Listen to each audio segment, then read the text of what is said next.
Hello friends, ಎಲ್ರಿಗೂ ಕೂಡ ನಮಸ್ಕಾರ. ನೀವು ದಿನನಿತ್ಯ ಮೊಬೈಲ್ನ ಬಳಸ್ತೀರಾ. ಬಳಸದೆ ಅಂತೂ ಯಾರು ಕೂಡ ಇಲ್ಲ. ಆದರೆ ನಿಮಗೆ ಕೆಲವೊಂದು ವಿಚಾರಗಳು ತುಂಬ ಇರಿಟೇಟ್ ಮಾಡ್ತಿರುತ್ತೆ. ಯಾಕಪ್ಪ ಈ ಥರ ಎಲ್ಲ ಬರ್ತಿರುತ್ತೆ ಅಂತ ನಿಮಗೆ ಅನಿಸುತ್ತೆ. ಅದು ಏನು, ಯಾವುದ್ರ ಬಗ್ಗೆ ಅಂತ ನಾನು ಇವಾಗ ಹೇಳ್ತೀನಿ ಕೇಳಿ. ಮೊದಲನೇದಾಗಿ ಫೇಕ್ ಲೋನ್ ಬಗ್ಗೆ. ಹೌದು ಫ್ರೆಂಡ್ಸ್, ನಿಮಗೆ ದಿನನಿತ್ಯ ವಾಟ್ಸಪ್ಪಲ್ಲಿ ಮೆಸೇಜ್ಗಳಾಗಿರಬಹುದು ಅಥವಾ ಈ ಕೆಲವೊಂದು ಕಾಲ್ಸ್ಗಳಾಗಿರಬಹುದು ಲೋನ್ ಬಗ್ಗೆ. ಮತ್ತು ಈ ಪ್ಲೇಸ್ಟೋರಲ್ಲಿ ಕೆಲವೊಂದು ಆ್ಯಪ್ಗಳು ಕೂಡ ಬಂದಿದೆ ಲೋನ್ ಬಗ್ಗೆ. ನಿಮಗೆ ಲೋನ್ ಕೊಡಿಸ್ತೀವಿ, ಜಸ್ಟ್ ಇದು ಒಂದು ಲಿಂಕ್ನ ಕ್ಲಿಕ್ ಮಾಡಿ ಅಂತ ಇರುತ್ತೆ. ಸೊ ಆ ಫೇಕ್ ಲೋನ್ ಆ್ಯಪ್ಸ್ಗಳನ್ನ ನಾವು ಹೇಗೆ ಕಂಡುಹಿಡಿಯೋದು, ಅಂದರೆ ಹೇಗೆ ಪತ್ತೆ ಹಚ್ಚೋದು ಅನ್ನೋ ಬಗ್ಗೆ ನಾನು ಇವಾಗ ತಿಳಿಸ್ಕೊಡ್ತೀನಿ.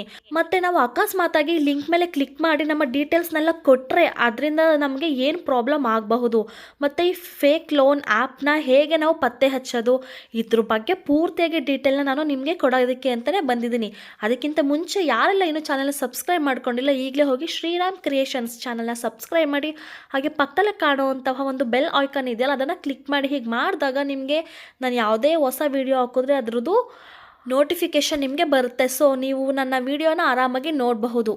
ಫ್ರೆಂಡ್ಸ್, ಮೊದಲನೇದಾಗಿ ಲೋನ್ ಅಂತಂದರೆ ಎಷ್ಟು ಬೇಕು ಸಾಲ ಹೇಳಿ, ನಾವು ಅಷ್ಟು ದುಡ್ಡನ್ನ ನಿಮಗೆ ಕೊಡ್ತೀವಿ, ಹೀಗೆಲ್ಲ ಆಫರ್ನ ನೀಡ್ತಾರೆ. ನೆಕ್ಸ್ಟು ಆನ್ಲೈನ್ ಮೂಲಕ ಕೆಲವೇ ಸೆಕೆಂಡ್ಗಳ ಒಳಗಾಗಿ ನಮಗೆ ಸಾಲನ ನೀಡುವ ಅಪ್ಲಿಕೇಶನ್ಗಳು ಪ್ಲೇಸ್ಟೋರ್ಗಳಲ್ಲಿ ಸಾವಿರಾರು ಕೂಡ ಸಿಗುತ್ತೆ. ಹಾಗಂತ ನಾವು ಬುದ್ಧಿರಹಿತವಾಗೇನೂ ಸಾಲ ಕೊಡೋತಿಲ್ಲ. ಹಾಗೆ ಕೆಲವು ಆಯಾಮಗಳಲ್ಲಿ ವಂಚನೆ ಮಾಡುವ ಸಾಕಷ್ಟು ಅಪ್ಲಿಕೇಶನ್ಗಳು ನಮ್ಮ ಪ್ಲೇಸ್ಟೋರ್ನಲ್ಲಿ ಕಂಡುಬಂದಿದೆ. ಮತ್ತು ಅಪ್ಲಿಕೇಶನ್ ಡೌನ್ಲೋಡ್ ಮಾಡಿ ಲೋನ್ ಕೊಟ್ಟ ಕ್ಷಣದಲ್ಲೇ 50% ಬಡ್ಡಿನ ಹಾಕ್ತಾರೆ. ನಂತರ ಸಾಲ ಮರುಪಾವತಿ ಮಾಡಿದ ನಂತರನೂ ಕೂಡ ನಮಗೆ ಹಿಂದೆ ಬಿದ್ದು ಟಾರ್ಚರ್ ಕೊಡುವಂತಹ ಎಷ್ಟೋ ಆ್ಯಪ್ಗಳು ನಮ್ಮ ಈ ಗೂಗಲ್ ಪ್ಲೇಸ್ಟೋರ್ನಲ್ಲೂ ಕೂಡ ಸಿಗ್ತಿದೆ ಫ್ರೆಂಡ್ಸ್. ಹಾಗೆ ಇತ್ತೀಚಿನ ವರದಿಗಳ ಪ್ರಕಾರ ಈ ಗೂಗಲ್ ಪ್ಲೇಸ್ಟೋರ್ ಅಪ್ಲಿಕೇಶನ್ಗಳಲ್ಲಿ 4,000ಕ್ಕಿಂತ ಅಧಿಕವಾಗಿ ಈ ಫೇಕ್ ಲೋನ್ಸ್ ಆ್ಯಪ್ಗಳು ಇದೆಯಂತೆ. ಸೊ ಇದರಲ್ಲಿ ಕಂಪ್ಲೇಂಟ್ಸ್ಗಳೆಲ್ಲ ಜಾಸ್ತಿ ಆಗಿದ ನಂತರ 2,500 ಅಪ್ಲಿಕೇಶನನ್ನು ಈ ಗೂಗಲ್ ಅವರು ಪ್ಲೇಸ್ಟೋರಿಂದ ಶಾಶ್ವತವಾಗಿ ಡಿಲೀಟ್ನ ಮಾಡಿದ್ದಾರೆ. ಮತ್ತು ಈ ಗೂಗಲ್ ಪ್ಲೇಸ್ಟೋರ್ ಸಾಲ ಕೊಡುವ ನಕಲಿ ಅಪ್ಲಿಕೇಶನ್ಗಳೆಲ್ಲ ಪತ್ತೆ ಹಚ್ಚೋದು ಹೇಗೆ ಅಂತ ನಾನಿವಾಗ ನಿಮಗೆ ಒಂದಷ್ಟು ಪಾಯಿಂಟ್ಸ್ಗಳನ್ನ ತಿಳಿಸ್ಕೊಡ್ತೀನಿ. ದಯವಿಟ್ಟು ಅದನ್ನು ನೀವು ಗಮನವಿಟ್ಟು ಕೇಳಿಸ್ಕೊಳ್ಳಿ. ಮೊದಲನೇದಾಗಿ ಒಂದೇ ಹೆಸರಲ್ಲಿ ಸಾವಿರಾರು ಆ್ಯಪ್ಗಳು ಇರುತ್ತೆ. ಸೊ ನೀವು ಅದರಲ್ಲಿ ಯಾವ ಆ್ಯಪ್ನಲ್ಲಿ ನಾವು ಸಾಲ ಪಡೆಯಬಹುದು ಅಂತ ಯೋಚನೆ ಮಾಡಿದಾಗ ನೀವು ಅತಿ ಹೆಚ್ಚು ಹೇಗೆ ಸರ್ಚ್ ಮಾಡಬೇಕಂತ ಹೇಳಿದ್ರೆ, ಮೊದಲನೇದಾಗಿ ಅದರಲ್ಲಿ ಕೊಟ್ಟಿರುವಂತಹ ರೇಟಿಂಗ್, ಅಂದರೆ ತುಂಬ ಜನ ಯೂಸ್ ಮಾಡಿರ್ತಾರೆ ಆ ಆ್ಯಪ್ನ. ಸೊ ಅದರಲ್ಲಿ ಚೆನ್ನಾಗಿದೆ ಅಥವಾ ಚೆನ್ನಾಗಿಲ್ಲ ಅನ್ನೋ ಒಂದು ರೇಟಿಂಗ್ನ ಅದರಲ್ಲಿ ಕೊಟ್ಟಿರ್ತಾರೆ. ಆ ರೇಟಿಂಗ್ ಮೂಲಕ ಮತ್ತು ನೀವು ರೇಟಿಂಗ್ ಮೂಲಕ ಯಾವುದೋ ಒಂದು ಆ್ಯಪ್ನ ಇಷ್ಟಪಟ್ಟು ಅದನ್ನು ಓಪನ್ ಮಾಡ್ತೀರ. ನಂತರ ಸೆಕೆಂಡ್ ಒನ್ ನೀವು ಏನು ಮಾಡಿ ಅಂತ ಹೇಳಿದ್ರೆ, ಅದೇ ರೇಟಿಂಗ್ಸ್ನಲ್ಲಿ ಇರುವಂತಹ ಆ್ಯಪಲ್ಲಿ ನೀವು ಕಾಮೆಂಟ್ಸ್ಗಳನ್ನ ಓದಿ. ಸೊ ಅದರಲ್ಲಿ ಇರುವಂತಹ ಕಾಮೆಂಟ್ಗಳಲ್ಲಿ ಅತಿ ಹೆಚ್ಚು ಬ್ಯಾಡ್ ಕಾಮೆಂಟ್ ಅಥವಾ ಗುಡ್ ಕಾಮೆಂಟ ಅಂತ ಓದಿ. ಮತ್ತು ಅದರಲ್ಲಿ ರಿವ್ಯೂಗಳನ್ನು ಕೂಡ ಕೊಟ್ಟಿರ್ತಾರೆ. ಸೊ ಅದ್ರ ಪ್ರಕಾರ ನೀವು ಆ್ಯಪ್ನ ನೋಡ್ಕೊಳ್ಳಿ. ಮತ್ತು ಸೆಕೆಂಡ್ ಒನ್, ಸಾಲ ಕೊಡುವ ಸಂಸ್ಥೆ RBI ಅಡಿಯಲ್ಲಿ ನಿಯಮದ ಪ್ರಕಾರ ನೋಂದಣಿ ಆಗಿದೆಯಾ ಅಂತ ಒಂದ್ಸಲ ಚೆಕ್ ಮಾಡ್ಕೊಳ್ಳಿ. ನಂತರ ಪಾಯಿಂಟ್ ನಂಬರ್ 3, ಅಪ್ಲಿಕೇಶನ್ನ ಡೌನ್ಲೋಡ್ ಆದ ನಂತರ ನಾವೇನು ಮಾಡಬೇಕಂದ್ರೆ, ಇನ್ಸ್ಟಾಲ್ ಮಾಡುವಾಗ ಮೊಬೈಲ್ನ ಗ್ಯಾಲರಿ ಆಗಿರಬಹುದು, ಕಾಂಟ್ಯಾಕ್ಟ್ಗಳಾಗಿರಬಹುದು ಅಥವಾ ಸಾಮಾಜಿಕ ಜಾಲತಾಣ ಆಗಿರಬಹುದು, ಮತ್ತು ಮೊಬೈಲ್ನಲ್ಲಿರುವಂತಹ ಪೇಮೆಂಟ್ಸ್ ಅಪ್ಲಿಕೇಶನ್ಸ್ಗಳು ಈ ಥರದಕ್ಕೆಲ್ಲ ಆ್ಯಕ್ಸಸ್ನ ಕೇಳುತ್ತೆ. ಸೊ ಅವಾಗ ನೀವು ಯಾವುದೇ ಕಾರಣಕ್ಕೂ ಆ್ಯಕ್ಸಸ್ನ ಕೊಡಬಾರ್ದು. ನಂತರ point number 4, loan application install ಆದ ನಂತರ ಪದೇ ಪದೇ ಬರುವ OTPಗಳಿರುತ್ತಲ್ಲ, ಸೊ ಆ OTPಗಳನ್ನ ಆಫರ್ಗಳ ಲಿಂಕ್ಗೆ ಕ್ಲಿಕ್ ಮಾಡಬಾರ್ದು. ಪಾಯಿಂಟ್ ನಂಬರ್ 5, ಫ್ರೆಂಡ್ಸ್, ನಾವು ಸಾಲ ತಗೊಳ್ಳೋಕ್ಕಿಂತ ಮುಂಚೆ ನಾವು ಯಾವ ಆ್ಯಪ್ನ ಹೆಸರಲ್ಲಿ ಸಾಲ ತೊಗೊತಿದ್ದೀವಿ, ಅಂದರೆ ಲೋನ್ನ ತೊಗೋತಿದ್ದೀವಿ, ಆ ಹೆಸರು ವೆಬ್ಸೈಟ್ನಲ್ಲಿ ಇದೆಯಾ ಅಂತ ಒಂದು ಸಲ ಹೋಗಿ ಚೆಕ್ ಮಾಡ್ಕೊ ಬನ್ನಿ. ಅಂದರೆ ಆ ವೆಬ್ಸೈಟ್ ಸೆಕ್ಯೂರ್ ಆಗಿದೆಯಾ ಇಲ್ವಾ ಅಂತ ನಿಮಗೆ ಗೊತ್ತಾಗುತ್ತೆ. ಪಾಯಿಂಟ್ ನಂಬರ್ 6, RBI ನಿಯಮದ ಪ್ರಕಾರ ನಿಮಗೆ ಲೋನ್ ತೊಗೋಬೇಕಾದ್ರೆ ಸ್ಯಾಂಕ್ಷನ್ ಲೆಟರ್ ಅನ್ನೋ ಒಂದು ಲೆಟರ್ನ ನಿಮಗೆ ಕೊಡ್ತಾರೆ. ಅದರಲ್ಲಿ ನಿಮ್ಮದು ಪ್ರತಿಯೊಂದು ಡೀಟೇಲ್ಸ್ ಕೂಡ ಅದರಲ್ಲಿ ಇರುತ್ತೆ. ಅಕಸ್ಮಾತ್ ನಿಮಗೆ ಆ ಸ್ಯಾಂಕ್ಷನ್ ಲೆಟರ್ನ ಕೊಟ್ಟಿಲ್ಲ, ಅವರು ಕೊಡಲ್ಲ ಅಂತ ಹೇಳಿದ್ರೆ ಅದು ಅಪ್ಲಿಕೇಶನ್ ಬಂದು ಫೇಕ್, ಅದು ಒಂದು ಫೇಕ್ ಆ್ಯಪ್ ಅಂತ ಪರಿಗಣಿಸಬೇಕು.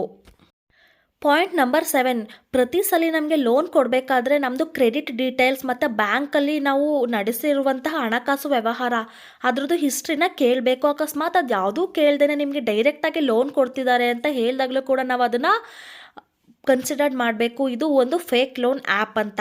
ಪಾಯಿಂಟ್ ನಂಬರ್ 8, ನಾವು ಲೋನ್ಗೆ ಮೆಂಬರ್ಶಿಪ್ ಪಡೆಯಬೇಕು ಅಂತ ಅಂದಾಗ ಒಂದು ಅಪ್ಲಿಕೇಶನ್ನ ಮೊತ್ತ 100ರಿಂದ 400 ರೂಪಾಯಿ ಒಳಗಡೆ ಇರುತ್ತೆ ಶುಲ್ಕದೊಂದಿಗೆ. ಸೊ ಅಕಸ್ಮಾತು ನಾವು ಅದಕ್ಕಿಂತ ಜಾಸ್ತಿ ನಮ್ಮನ್ನ ಏನಾದರೂ ಕೇಳಿದ್ರೆ ಅಥವಾ ಅಪ್ಲಿಕೇಶನ್ಗೆ ಶುಲ್ಕನೇ ಇಲ್ಲ ಅಂತ ಹೇಳಿದಾಗ ಕೂಡ ನಾವು ಅದನ್ನು ಪರಿಗಣಿಸಬೇಕು. ಇದು ಒಂದು ಫೇಕ್ ಅಪ್ಲಿಕೇಶನ್ ಅಥವಾ ಫೇಕ್ ಆ್ಯಪ್ ಅಂತ. ಫೇಕ್ ಲೋನ್ ಆ್ಯಪ್ ಬಗ್ಗೆ ಹೇಗೆ ಅದನ್ನು ಪತ್ತೆ ಹಚ್ಚೋದು ಅನ್ನೋ ಇನ್ಸ್ಟ್ರಕ್ಷನ್ಸ್ನ ನಾನು ತಿಳಿಸ್ಕೊಟ್ಟೆ. ಸೊ ಅದೇ ರೀತಿ ಇವಾಗ ಲೋನ್ ಆ್ಯಪ್ಗಳು ಯಾವ ರೀತಿ ಎಲ್ಲ ನಮಗೆ ಟಾರ್ಚರ್ಗಳನ್ನ ಕೊಡ್ತಿದೆ ಮತ್ತು ಜನರಿಗೆ ಯಾವ ರೀತಿ ಎಲ್ಲ ಹಿಂಸೆ ಕೊಡ್ತಿದೆ ಅನ್ನೋದ್ರ ಬಗ್ಗೆ ಈಗ ನಾನು ಒಂದಷ್ಟು ಪಾಯಿಂಟ್ಸ್ಗಳನ್ನ ಕೊಡ್ತೀನಿ ಕೇಳಿ. ಫ್ರೆಂಡ್ಸ್, ಪಾಯಿಂಟ್ ನಂಬರ್ 1, ನಾವು ಒಂದು ಲೋನ್ ಆ್ಯಪ್ನ ಡೌನ್ಲೋಡ್ ಅಥವಾ ಇನ್ಸ್ಟಾಲ್ ಮಾಡಿ ಲೋನ ತೊಗೊಂಡ್ವಿ ಅಂತ ಅಂದ್ಕೊಳ್ಳಿ. ಸೊ ನಮ್ಮ ಮೊಬೈಲಲ್ಲಿ ಇರುವಂತಹ ಎಲ್ಲ ಸ್ವಯಂಕೃತವಾಗಿರುವಂತಹ ಡೀಟೇಲ್ಸ್ನ ನಾವೇ ಅವರಿಗೆ ಕೊಟ್ಟಂಗೆ ಆಗುತ್ತೆ. ಪಾಯಿಂಟ್ ನಂಬರ್ 2, ನಾವು EMIನ ಕರೆಕ್ಟಾಗಿ ಕಟ್ಕೊತಾ ಹೋಗಿರ್ತೀವಿ. ಆದರೂ ಕೂಡ ಕೆಲವೊಂದು ಟೈಮ್ SMS ಮೂಲಕ ಅಥವಾ ಫೋನ್ ಕಾಲ್ಸ್ ಮೂಲಕ ನಮಗೆ ಸಮಸ್ಯೆನ ನೀಡ್ತಾನೆ ಇರುತ್ತೆ, ಕಿರುಕುಳನ ಕೊಡ್ತಾನೆ ಇರ್ತಾರೆ. ಪಾಯಿಂಟ್ ನಂಬರ್ 3, ತುಂಬ ಇಂಪಾರ್ಟೆಂಟ್ ಪಾಯಿಂಟ್ ಇದು. ಕೆಲವೊಂದು ಆ್ಯಪ್ಗಳು ಏನು ಮಾಡುತ್ತೆ ಅಂತಂದರೆ ನಮ್ಮ ಫೋನಲ್ಲಿರುವಂತಹ ಕಾಂಟ್ಯಾಕ್ಟ್ ಲಿಸ್ಟ್ಗಳನ್ನ ಉಪಯೋಗಿಸ್ಕೊಂಡು ವಾಟ್ಸಪ್ ಗ್ರೂಪ್ನ ಸೃಷ್ಟಿಸ್ತಾರೆ. ಅಥವಾ ಸಾಮಾಜಿಕ ಜಾಲತಾಣಗಳಲ್ಲಿ ನಮ್ಮ ಸ್ನೇಹಿತರದ್ದು ಒಂದು ಗ್ರೂಪ್ ಅಂತ ಮಾಡಿ ಅದರಲ್ಲಿ ನಮ್ಮ ಹೆಸರಿನ ಮೂಲಕ ಕೆಲವೊಂದಷ್ಟು ಅಶ್ಲೀಲ ಫೋಟೋಗಳಾಗಿರಬಹುದು ಮತ್ತು ವೀಡಿಯೋಸ್ಗಳಾಗಿರಬಹುದು ಈ ಥರ ಹಂಚುವ ಕೆಲಸ ಮಾಡಿ ನಮಗೆ ತುಂಬಾ ಟಾರ್ಚರ್ನ ನೀಡ್ತಿರ್ತಾರೆ. ಪಾಯಿಂಟ್ ನಂಬರ್ 4, ಈಗ ನಿಮಗೆ ಗೊತ್ತಿರೋ ಹಾಗೆ AI ಅನ್ನು ಬಳಕೆ ಮಾಡಿಕೊಂಡು ಕೆಲವೊಂದು ಫೋಟೋಸ್ನ ಎಡಿಟ್ ಮಾಡ್ತಿರ್ತಾರೆ. ಸೊ ಆವಾಗ ಎಡಿಟ್ ಮಾಡಬೇಕಾದ್ರೆ ನಮ್ಮ ಮೊಬೈಲ್ ನಂಬರ್ ಅಥವಾ ನಮ್ಮ ಮೊಬೈಲ್ ಡೀಟೇಲ್ಸ್ನ ಇಟ್ಕೊಂಡು ಅವರು ಫೋಟೋಸ್ನ ಮಾಡಿ ಬೇರೆಯವರಿಗೆಲ್ಲ ಶೇರ್ನ ಮಾಡ್ತಿರ್ತಾರೆ. ಸೊ ಈ ಥರದ್ರ ಮೂಲಕನೂ ಕೂಡ ನಮಗೆ ತುಂಬಾ ಪ್ರಾಬ್ಲಮ್ ಆಗುತ್ತೆ. ಫ್ರೆಂಡ್ಸ್, ಈ ರೀತಿ ದಿನನಿತ್ಯ ನಾನು ನೋಡ್ತಿರೋ ಹಾಗೆ ತುಂಬಾ ಎಷ್ಟೋ ಜನ ಲೋನ್ ಅಪ್ಲಿಕೇಶನ್ ಆ್ಯಪ್ನ ಡೌನ್ಲೋಡ್ ಮಾಡಿ ಅಥವಾ ಅದರಲ್ಲಿಂದ ಲೋನ್ನ ತೊಗೊಂಡು ತುಂಬಾ ಹಿಂಸೆ ಪಡ್ತಿರ್ತಾರೆ. ದಯವಿಟ್ಟು ಈ ಥರ ನಿಮ್ಮ ಫ್ರೆಂಡ್ಸೇ ಆಗಿರಬಹುದು, ನಿಮ್ಮ ಅಕ್ಕಪಕ್ಕದಲ್ಲಿ ಇರುವಂತಹ ವ್ಯಕ್ತಿಗಳಾಗಿರಬಹುದು, ಈ ಥರ ತೊಂದರೆನ ಅನುಭವಿಸ್ತಿದ್ದಾರೆ ಅಂತ ಹೇಳಿದ್ರೆ ನಿಮಗೆ ಗೊತ್ತಿರುವಂತಹ ಈ ಮಾಹಿತಿಯನ್ನು ಅವರಿಗೆ ತಿಳಿಸಿ.